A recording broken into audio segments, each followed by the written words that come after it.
Thème 3, transformation de l'Europe et ouverture sur le monde au XVIe et XVIIe siècle. Chapitre 1, le monde au temps de Charles Quint et Soliman le Magnifique.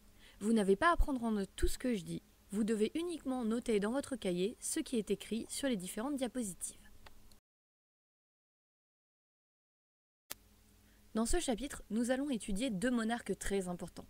Le premier est Soliman le Magnifique. Il est le sultan de l'Empire ottoman et règne de 1520 à 1566.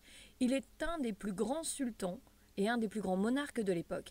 Et sous son règne, l'Empire ottoman va faire de très nombreuses conquêtes. L'autre monarque qui nous intéresse dans ce chapitre est Charles Quint. Il règne sur l'Espagne, les Pays-Bas, l'Autriche, le royaume de Naples et également le Saint-Empire romain germanique de 1519 à 1566. Il est le monarque le plus puissant d'Europe à cette époque.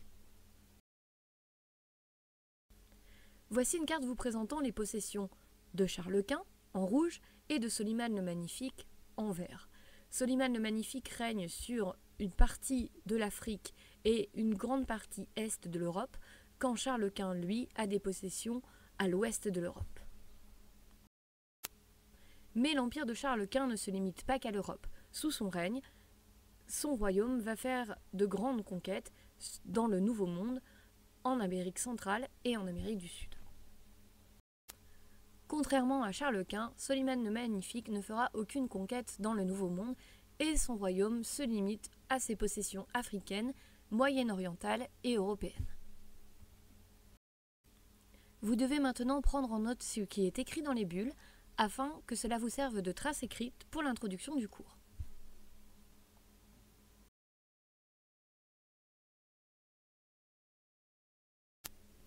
Soliman le Magnifique, lui, a unifié le monde musulman. Il porte le titre de calife, ce qui n'est pas sans vous rappeler le titre que portait Mahomet, que nous avons étudié dans le premier chapitre.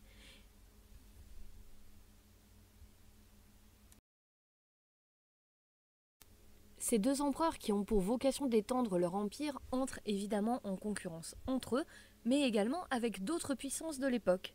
Ils ont des points communs que nous étudierons, mais également de grandes différences. Ce qui nous intéresse dans ce chapitre, c'est de savoir comment l'Europe est passée du Moyen-Âge, que nous avons étudié par le biais des seigneuries et de la chevalerie, à une époque que l'on appelle l'époque moderne.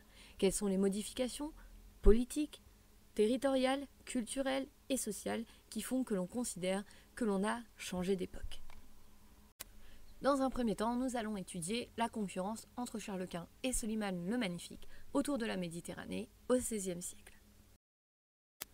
Dans un premier temps, nous allons étudier plus particulièrement les vies de Charles Quint, Soliman le Magnifique, mais également celle de François Ier, qui était le monarque français de l'époque. Dans votre cahier, faites un premier petit point à la marge et écrivez à côté François Ier.